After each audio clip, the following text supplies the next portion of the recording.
Well, this is a story of sort of two halves. In one respect, I'm quite pleased because I've managed to assemble the gearbox, fit it all to the Loco and get it all running. But on the other hand, as you'll see, we've clearly got a problem with the quartering or the conrods or something that's causing us to suffer some amount of oscillation in the jack shaft. I've sort of been trying to ignore it ever since we put the thing together, thinking, it's just because I haven't got it set right. But actually, I think there's something out of whack.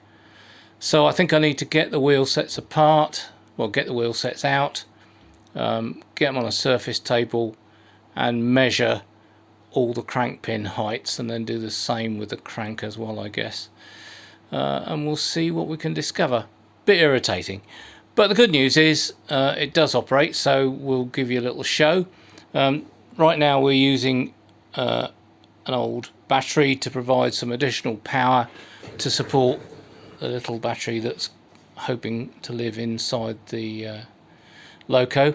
We're using the PWM controller that we got from Robot Shop, but we're actually just using it with a potentiometer and a switch for now rather than pulse width mode.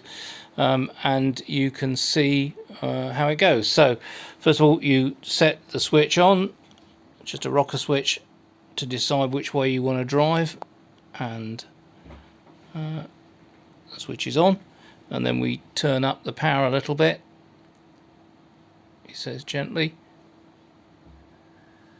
and it creeps away.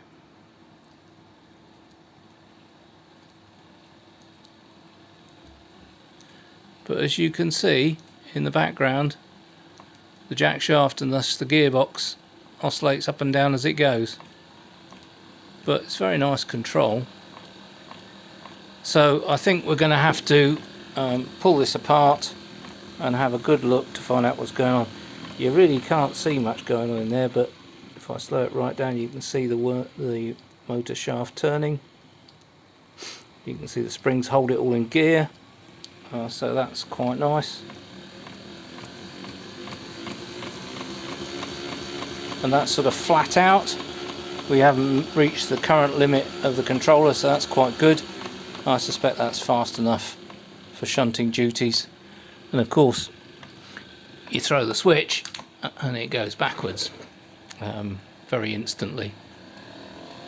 The other thing that made the whole arrangement much more complicated, of course, was the desire to be able to disengage the thing, because being as it's a worm drive, if I just turn the motors off for a second, you'll see that it's not possible to turn the wheels because the worm drive stops it.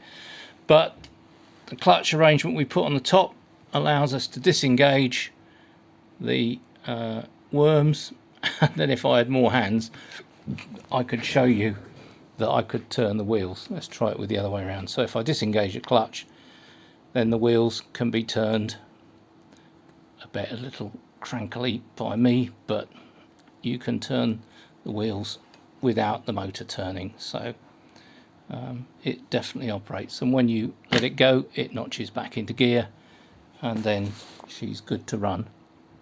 Sorry for the dodgy camera work. I think I might have to buy myself a tripod, but I'm quite pleased that it's so slow to get away, and it's quite powerful. So there you go. As always with me, a tale of two halves, the good news and the bad news. Onwards.